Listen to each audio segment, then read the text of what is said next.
Hello and welcome to the Press Start podcast, Press Start Australia's weekly video game discussion podcast. I'm your host, Ewan, joined today by my fellow gamers and co-hosts, Kieran. Hello. Are you messing with me, Kieran? Shannon. Hello. James. Hello. And Brody. Hello. Hello, excellent. A little bit of a delay on Brody, but that's fine. We're A-okay. On the show today, we're going to be discussing a review of the role-playing musical game Stray Gods, briefly touch on the Pokemon Presents that happened in the week, Nintendo patenting some game mechanics, and Red Dead reappearing. But first, Shannon, how was the Gran Turismo movie? I didn't mind it. Like, obviously, I went in with no expectations. Yeah. But it was shot really nicely. It was definitely naff in points, mainly the earlier bits with like some very gamified, like achievement unlocked type stuff. But as a whole, it was a cool retelling of a cool story. Like, definitely fictionalized a little bit to fit into a movie. But yeah, I thought it was okay. Maybe a little bit long, but for what it was, decent. Yeah. I guess it's worth noting it's not so much like about Gran Turismo the game. It's actually kind of more of the true story of someone that was a fan of the game that won a competition to become a pro racer. Yeah, in their career and it's a really, right? really cool story of how he went on to actually do quite well. And I think as a film and a property, like PlayStation would be chuffed, right? Because like I guess they originally set out to make it the ultimate simulator, and that is a decent result and testament to that. But yeah, I don't think you need to rush out to the movies to see it. But definitely, if you're like a PlayStation fan or a racing fan or just an action fan, like I'd chuck it on when it comes to streaming for sure. Yeah. Did you see it as well, Kieran? I did, yeah. Like Shannon, I liked it more than I was expecting. Okay. And yeah, like there's a lot of stuff like after seeing it, I kind of like had a quick Google and look at like the similarities to the actual story, and like it was surprisingly like close to what actually happened in terms of like the characters and their backgrounds and stuff. So it was cool. Yeah. Sounds like it's been a surprisingly good year for video game adaptations. Not to say that this is necessarily one again, but like we had the Last of Us HBO series, and I'm seeing like some people surprisingly up on Twisted Metal, and that seemingly doing quite well for Peacock. And I would guess the Stan is the equivalent here. I don't know how many Australians are watching it necessarily, but PlayStation there you just go. taking over every medium by storm. If only the Halo TV show was the same. Brody, I'm going to come your way now and quiz you of your review on Stray Gods. This is the musical role-playing game made here in Australia. Very cool that it is now out there. Or is it out now? Have I got that right? Or is the game out? Should be now, yeah. Yes, put me on the spot. Excellent. Yeah, I think it maybe came out today. Yeah. It's funny when you get the codes ahead of time. It's like, when does this game actually come out again? You sometimes forget. All right. Firstly, though, what did you enjoy about the game? So the things I liked about it, like obviously for anyone that's followed the game, like they would know that it's written by David Gator, who has been in the industry for a while and has cut his teeth on games like by BioWare, usually as the lead writer. So in that sense, I feel like a lot of that has translated. I think like the writing and the dialogue and all that sort of stuff is probably the game's strength for mine, and the characters. But it's got a nicely diverse cast, and there's a lot of representation through that, which I think is a good thing. And I like the setting a lot. It's pretty much everywhere else, and like the gamey elements of it that I didn't vibe with quite so much. Like for a musical, the songs aren't good.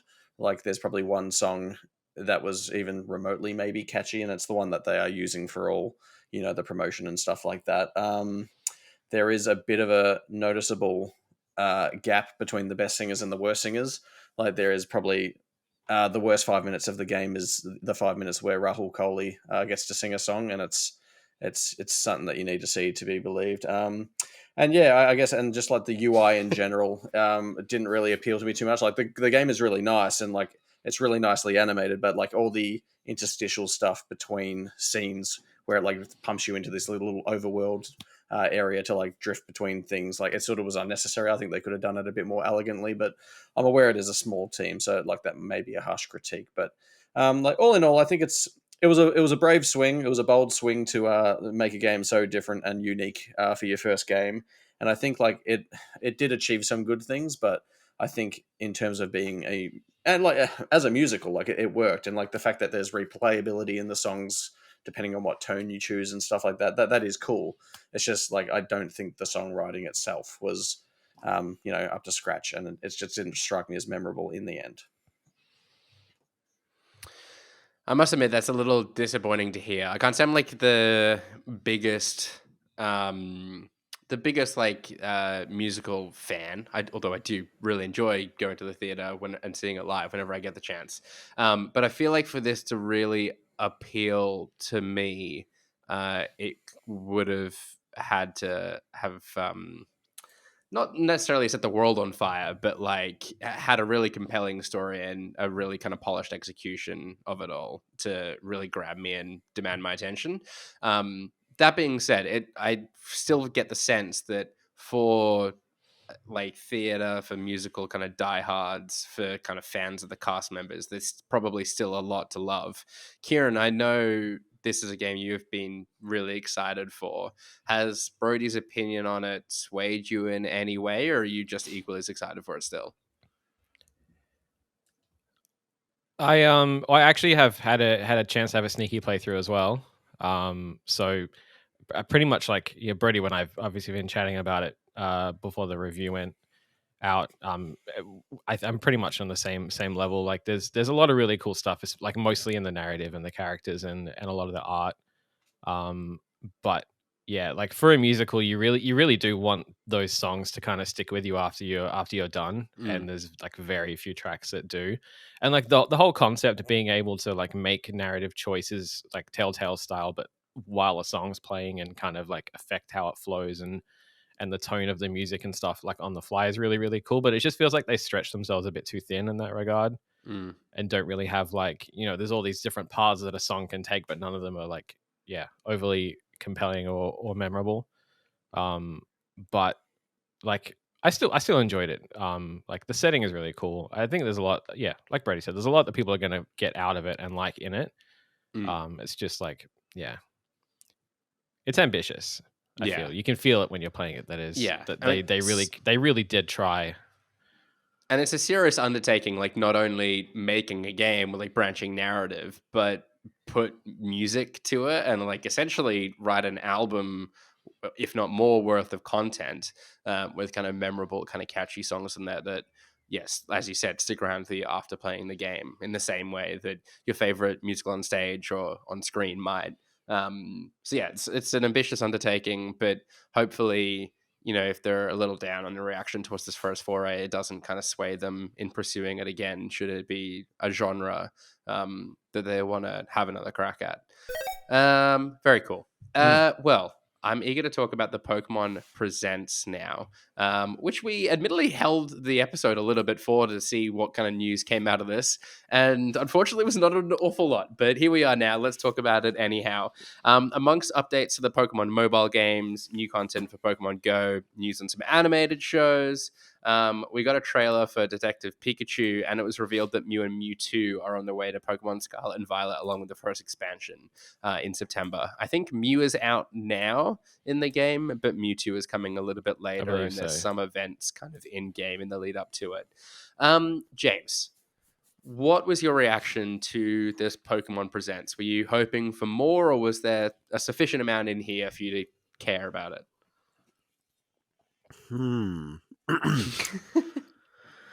No, I didn't. Like, none of this grabbed me, obviously, and I feel like, it kind of reminded me of how out of touch I am with Pokemon now. Like, I actually thought the DLC for Scarlet and Violet was already out, so, to discover that, they detailed all that was, like, cool, but I thought that was already out. Yeah. It had been shown prior to this, right? Just not kind of it has. detailed Like, we had in the same names way. and stuff. Yeah, not as much detail. Yeah. The Pokemon Presents presentations are always kind of shit, I've decided, and like I don't know if I will look forward to a future one at this stage. Yeah, there's normally one good saving thing where this didn't really have that at all. There just wasn't really anything here, which is a shame, but I'm sure there's something for someone in there.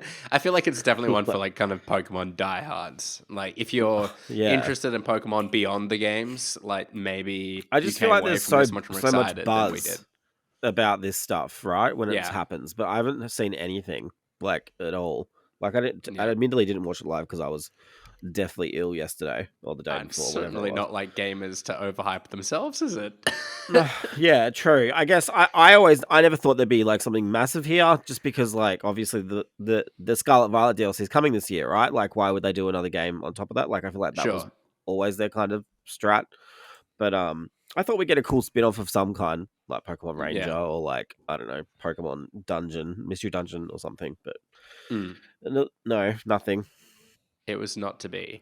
Shannon, what do you want to see from Pokemon next? Do you have a craving for any sort of particular game, or maybe something a bit more kind of like Arceus? I still am not sure where we decided how we decided to pronounce the name of that Let's go game. with Arceus, Arceus. even if it's not. I think Do you it's want to see something clearly more like Arceus. that, or are you kind of enjoying Scarlet Violet?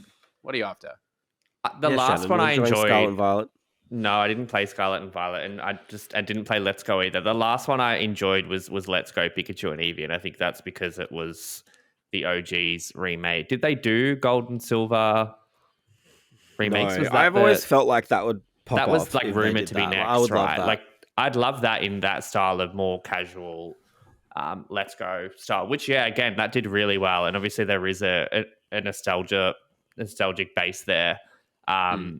And that I feel like maybe even more so than Red, Blue, Green, Yellow. Like, those next two were huge for people our age. So I think they should definitely do that. That's the only thing that I think would get me really excited. Maybe like another Pokemon Stadium, but even that, like, I love those games back in the day with the mini games and stuff. But yeah, for me, I feel like it's done. There's just too many Pokemon. I don't care for any of them outside of the original 151 or whatever was added in that next wave. So it's hard. But yeah, I agree. Like this was like 40 minutes of nothing. I was flying and watching Twitter, and it was just, awful. Like they were treating things that they'd spoken about 2 or 3 times like they were revealing it for the first time. Yeah, and it wasn't the case. Not so groundbreaking, sadly. The opposite. All right, well, let's discuss some more interesting news, which I think, this story particularly grabbed me today. I was texting you guys about it as it kind of came out, and it's Nintendo patenting a bunch of Tears of the Kingdom mechanics. It comes 2 years after Nintendo outed a bunch of Link's new abilities in Tears of the Kingdom early via patenting, a bit of a patenting spree that they went on in the lead up to that game coming out.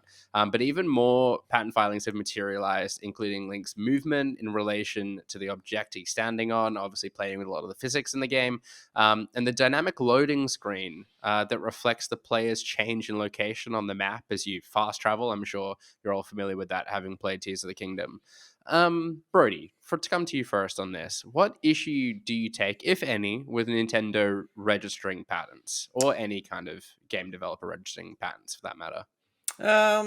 Yeah, look, it's a tricky one. I wonder if this is why Immortals 2 got cancelled, because they knew they would run into legal peril when they inevitably copied this stuff. I'm a little bit weird about the copyright of like the Link's movement stuff, because I feel like that, while I guess the best iteration of that mechanic, I don't know that it was necessarily the first implementation of that ever.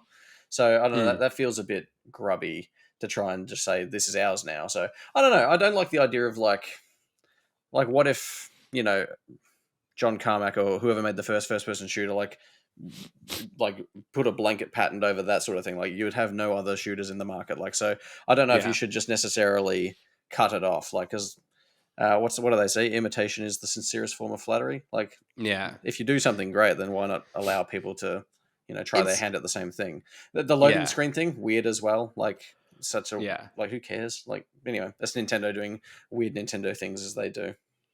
Yeah, I don't know like quite what the ramifications of like having a patent is. Like it gives you kind of exclusive control over it, but whether or not that people can then use that same license it or software something like without that. licensing it out, like if you can get a cut from it or something, I imagine that's how it works. I'm not entirely sure. But like I think the technical aspect of Link moving at the same time on the platform, really getting to the weeds here, is that they kind of just like mapped the same movement of that object to Link, rather than like it being a physics-based thing of like, okay, my floor is moving, I'm attached to that, I'm moving with that. It's just the same movement is applied.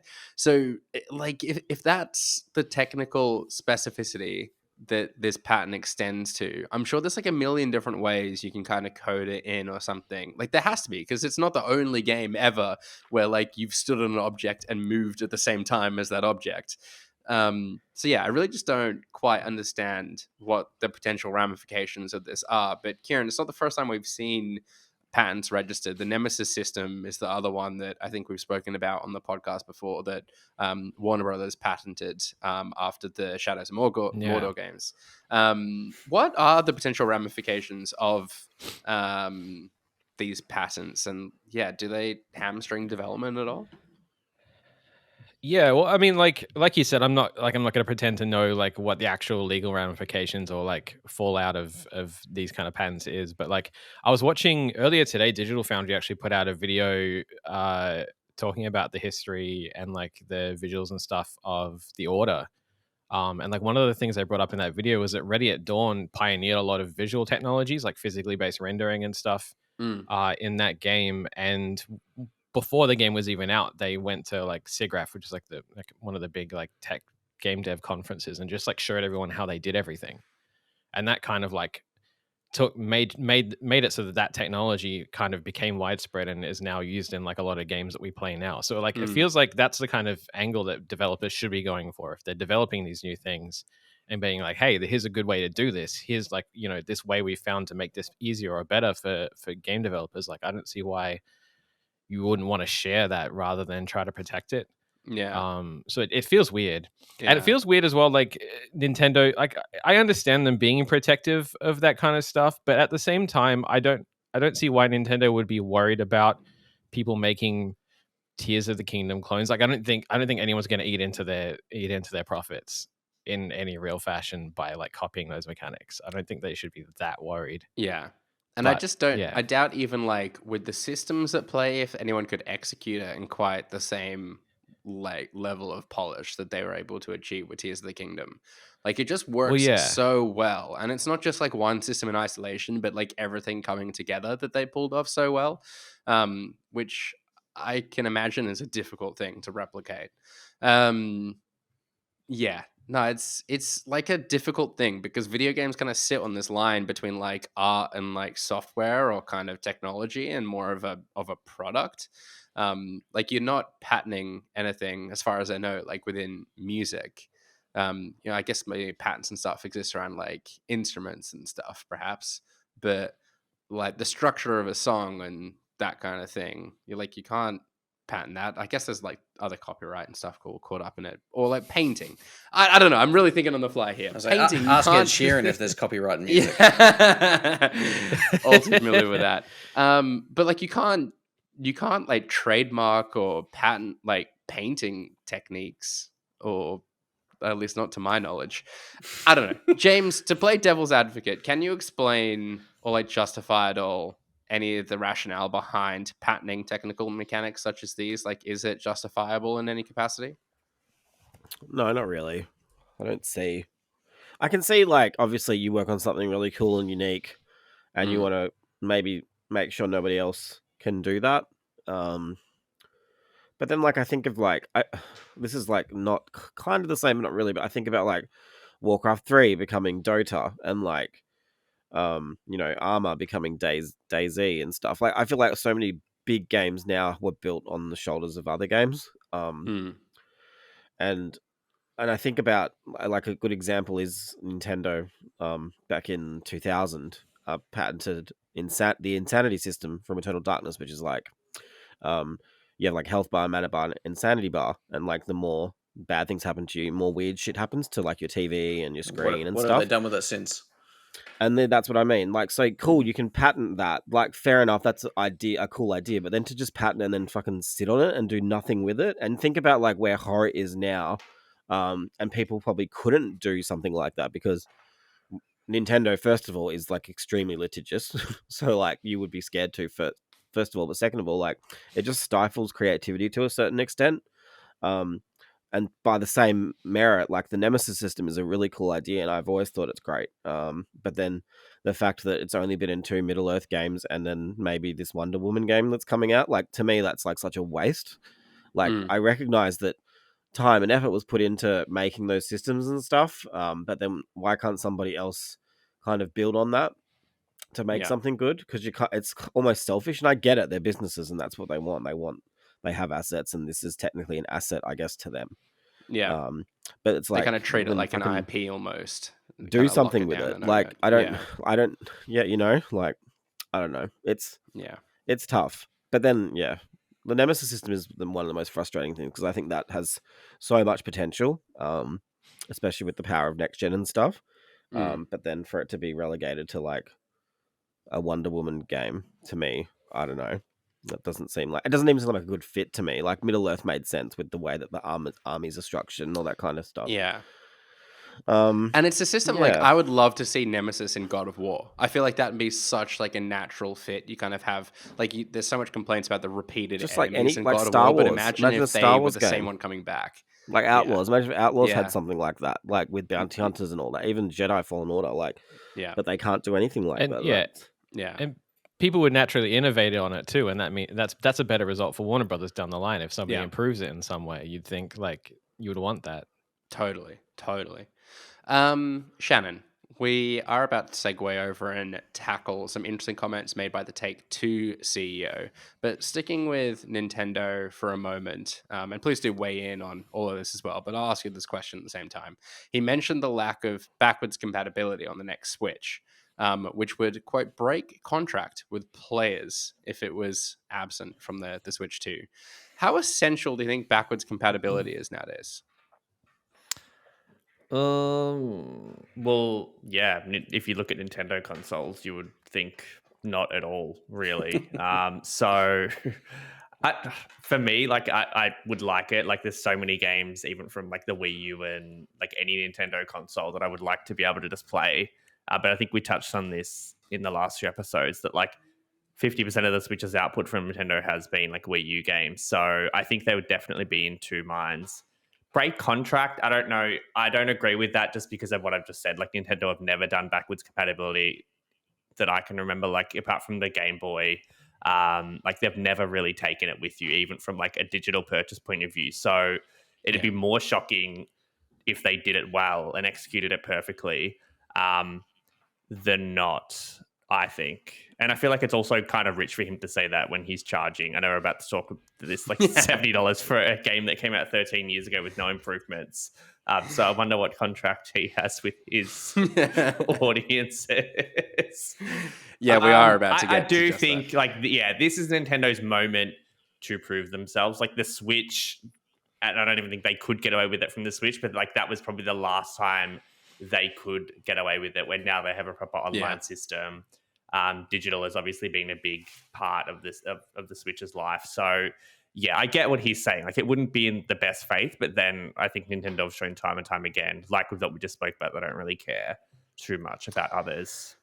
Yeah, I think it kind of depends a little bit on what form the next Nintendo console takes. Like if it's branded the Switch 2 or as a continuation of the Switch in any capacity, I would expect there to be backwards compatibility. I think that just has to be par for the course now as people build up digital libraries of games. It's like for too long Nintendo have got away with repeatedly charging. It's players hard. for the It's same hard for them, games. right? Because they do often change up like the actual gimmick of the console. I don't mean Absolutely, gimmick negatively. yeah. Like they do tend to change it up. And we saw how badly that went with the Wii U and them trying to keep that in the Wii family, but change it up with the gamepad. So it's a tough one for them. But you're right. If it is just a Switch 2, like then that lends to this better. Yeah. If there's time and effort that has to go into like porting one game from one system to another because the control mechanisms have changed so much, then I think it's a bit more justifiable, but it still would, not obviously be my preference. Like I want there to be as much backwards compatibility as possible. And I think that's the pretty common consensus nowadays. All right, well, let's talk about Red Dead and some of the other comments the Take-Two CEO made, because I'm sure we might make reference back to this. So, Brody, Red Dead Redemption is being re-released to the Nintendo Switch and the PS4 just emphasize that, the PS4, not the PS5. The game is coming out at $50 USD, which Kieran managed to suss out before is going to be $70 on the Australian on the Nintendo eShop. So not full price, but still a pretty sum. Take-Two CEO said that this was, quote, a commercially accurate price. What do you think is a fair price to charge for Red Dead Redemption this day and age? Given that it is a fairly low effort port from all reports, I would say, maxing out at probably $30 Free. for me. Yeah, probably maxing out about $30. Like when you consider, I think part of the controversy is that it is still like 25 or $30 on Xbox. Is that's that right, right? and that and doesn't that come with like up-resing and like better frame rates? So like, I don't know why you'd even bother. Oh yeah. So I mean, like, I mean, when you consider that the GTA collection, for example, which was perceivably better, whether it was literally like there was effort put in, quote unquote, to remaster those games to a degree, whether they were shit or not, it's not the point. The fact that came out for I think $100 here, like that's probably more reasonable to me because there was the perceived effort. Again, the result was shit, but moving on. So I think $70 for this is fairly egregious. But somehow it feels like peak Take-Two to me, in how they sort of treat their IP at the minute. Yeah. I agree. This feels like the kind of game you'd think $30-$40 would be kind of reasonable to pay. And the fact that it's on PS4, like obviously thanks to backwards compatibility, that's still playable on PS5, but it doesn't feel like it's a PS5 like remaster in any capacity. It's just kind of a straight port. Very odd. So I agree. Egregious. James, what's your opinion on all this? In light, again, of his comments about the Switch 2 and kind of backwards compatibility being, the expectation and the norm rather than the exception. Like, is this particularly harsh to charge for a re-release? No, like part of me is like maybe. Like I think obviously looking at it, it doesn't look that different. But like obviously, like just thinking behind the scenes, like this is Rage, which is like obviously Rockstar's engine. It's never been on Switch before. It wasn't developed in mind with the Switch. To get that shit working on Switch, like that takes time and money. Like I recognize that might not immediately mean we're getting a like it doesn't like the front facing. There doesn't look like there's a lot of front-facing work there, but I can respect that behind the scenes there might have been a lot of work to get that working. And obviously, in order to get the fact that they might have that working, also might mean now, the Switch can run, say, GTA 5 because it's the same engine as that, or Rockstar Table Tennis, which I know everybody wants. But like, and then I can't also help but think that this is maybe them getting ready to kind of get their shit ported over to Switch 2 or whatever.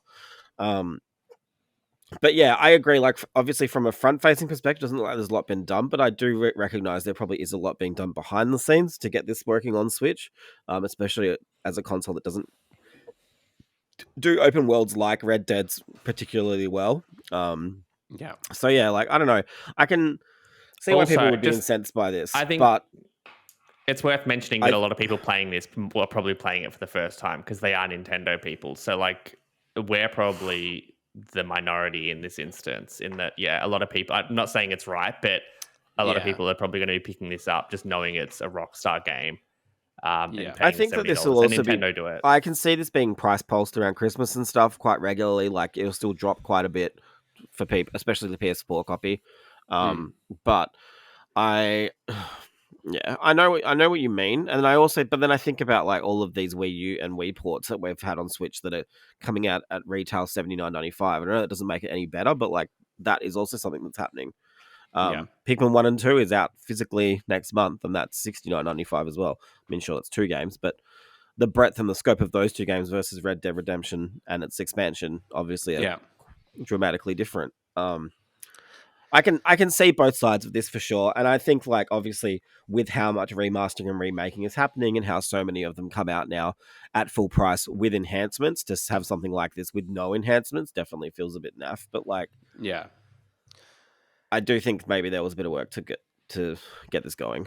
So Yeah. And I think Yeah. like in reference to the comment, like commercially accurate, like all of that is number crunching, right? It's like, okay, it's cost us X amount in work hours and salaries to produce these ports. Like to make that money back with the profit on top that we want to earn, like we need to sell this many copies at this price. And there'll be kind of, like the chart of if we have it at this lower price, we might sell this many number of copies, but yeah, it's kind of like a trade-off and a way up that they make, and they find that equilibrium point. So I guess every time it's going to produce a different price. Every time it's going to be slightly different. I guess in this case, it's high. A lot of the time in Nintendo's cases, the price is quite high, but that might just be the nature of the business. I think it's really weird though overall that this is the first game to make of this type to make it to Switch. Like I really am surprised that GTA has not made the jump yet. Even like Yeah. GTA 4, 5, like I know the trilogy obviously came out, but there's got to be some technical hurdles assuming- there, yeah. surely. That's I'm assuming maybe it's something to do with online or something. I mean, maybe, if The Witcher 3 can run on the Switch, albeit not well, like it doesn't. Red Dead, I would have thought would be comfortable enough, but GTA, I'd have thought would be doable too. There's an awful lot going on within The Witcher's world. it's just Maybe they different figured it engines and wasn't stuff, I worthwhile guess. if they couldn't get GTA Online working, and maybe the system's just not strong enough to support online. I don't know. Kieran, speaking of GTA though, Take-Two has made a mention again of next financial year, which is ending March 2025, as being a record year for the company in terms of its predicted revenue. That might well indicate that we're going to get GTA 6 sometime between March next year and then. So March 2024 to March 2025. How likely do you believe that to be?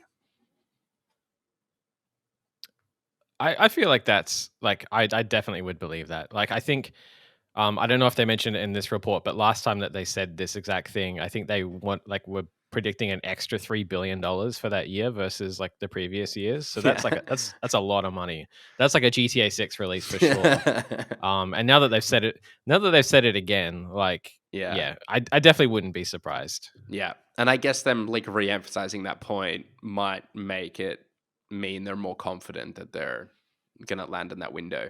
Which predicting they kind of Yeah. like come in around the sort of lead up to the end of the year ahead of Christmas, we might only be a year away from GTA 6, which is kind of nuts to think about. Anyhow, I have a rapid fire question for you all before we move into what the wiki. Modern Warfare 3 was officially announced this week with a full reveal scheduled for next week. I'm sure we'll talk more about it then. But today, I want to gauge rapid fire question. Will you play it? Brody. Yes. James? Probably not. There's too much cool shit coming out. Mortal Kombat 1. Had a great trailer this week, didn't it, James? It did. Kieran? I don't think so. Shannon? Yeah, maybe not at launch, but definitely over Christmas. I'm going to say yes, but the multiplayer, not the single player. I haven't touched it. Does it have a campaign in a while? Do we know that? Well, Yeah. I guess we'll find out. Yeah.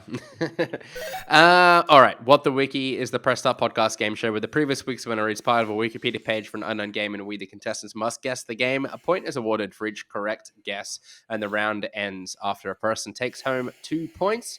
Currently in the lead and sitting there strong is Brody on 22 points. 4 points behind, we have James and Shannon tied on 18 apiece. Kieran in third with 17 points. Me now in fourth. This is what you get missing a week. With 16 points. Harry on 1 and James W with 0 points. Shannon, as last week's winner, you are in the hosting chair today, sir. Take it away. Let's do it. The game is a 2010 action adventure video game developed by Beanox and published by Activision. Players control 4 Brody. different jumps. Or should I count Is for it Brody Spider-Man 17 Shattered second Dimension? delay? It is Spider-Man Shattered Dimension. Well done. That Wow. I didn't know if anyone would get the whole It was the title. Beanox. Shattered Well, I did. Dimension. That was the good I have one, no wasn't memory it? of this game. It was I guess Into That the one was okay. Spider-Verse before Into the Spider-Verse. Wasn't it, Huge. if you will. Oh my James god, on listen 19 to points him. is off the mark. He's already changing the order. He's like trying to find I trying need to read find it a in order, sports 'cause game then- or something that I can't get. The game is a 2009 action-adventure game developed by EA Redwood Shores. It was released for Windows, the PS3, and 360. It was based on a film of the same name and a sequel to another game, which was based on the film of that same name. Like the first game, this game follows a non-canon character, Dominic, who is initially the protege and underboss of the original game's protagonist. James, Yes, Shams. is it The Godfather? It is not The Godfather. Interesting. Ewan? Ewan. Is it The Godfather 2? It is The Godfather 2. Thank you, James. He even said it was a sequel. Oh, dearie me. Oh, That's- Yeah, but God. it was a sequel to That's the good movie, stuff. mate. It could have been. Yeah, anyway. I love that. Oh, God. Someone All clip right. out James's reaction to it. The game is a 2003 action-adventure game developed by The Collective and published by LucasArts for Xbox, PC, PlayStation 2, and Mac OS X. It is an adventure of a fictional archaeologist, and the story takes place in 1935, acting as a prequel to a movie. James. I don't- Oh, gross. Yes, I'll be impressed if anyone gets this title. Yes, go. Is it Indiana Jones and the Fate of Atlantis? It's not Indiana Jones and the Fuck. Fate of Atlantis. I don't even know if this. Is it Indiana Jones and the Fate of Atlantis 2? You know.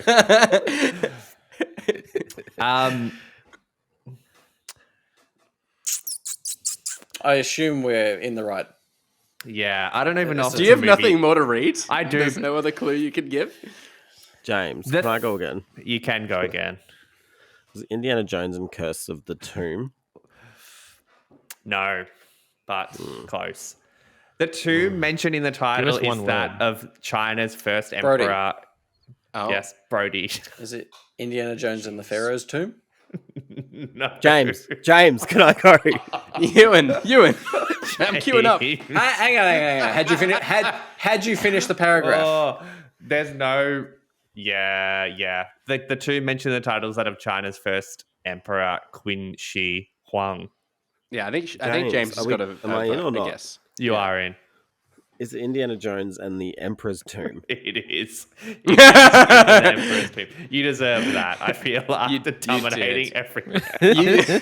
James actually knew the title of an Indiana Jones game besides Is that the Lego a movie series. name so- as well, or no? Is that No, it's it's not. not. Fate of Atlantis Nice. is the Wii one. Silly. All me. right. If you lost track of the points, Who knows in that so many round, Indiana I wouldn't Jones blame you. So let Yeah. me recap them for you. Brody's still in the lead, but James narrowed the gap, getting 2 points and winning the round and moving up to 20 points in the process. Shannon's still in third on 18, and I've tied with Kieran now in fourth place on 17 points. There we go. big? With that, let's bring an end to what was this week's episode of the Press Start podcast. Subscribe to us on Listener or the podcast service of your choice. Follow us at press.au and visit the site at pressstart.com.au. We've been joined today by Shannon. Yes, thank you. You can follow me at Shannon Grixty on the socials. Also joining us today was James. Yeah, you can find me on X or Twitter at Jams ATJAMZ. I'm sorry to do you dirty in what the Wiki, James, ruining your clean Fine. sweep. I'm used to people scabbing off me. It's all good. Seemingly managing to fix his internet throughout the episode, it was Brody. Thanks. Yeah, it was a sneaky Photoshop download that was happening. Well, I didn't realize. You can follow me on most things at Brody_DG. And classy as always, it was Kieran. Thank you. That was the first thing that came to mind. I don't know. Just hash brown on stuff with an underscore in there somewhere. I don't even know what I use anymore. Yeah, Okay. I've been your host, Ian Roxburgh. I think I'm gonna pivot just to Threads now. I wrote a message in that. I was gonna say I tweeted. That wouldn't be right. I threadsed my reaction to watching Talk to Me, which is a great horror movie. Highly recommend going and seeing it, but full warning, it's not for the faint of heart. Anyhow, you can see that thread and a bunch of others at Ewan_Roxburgh. Thanks again for tuning in, and until next time, happy gaming.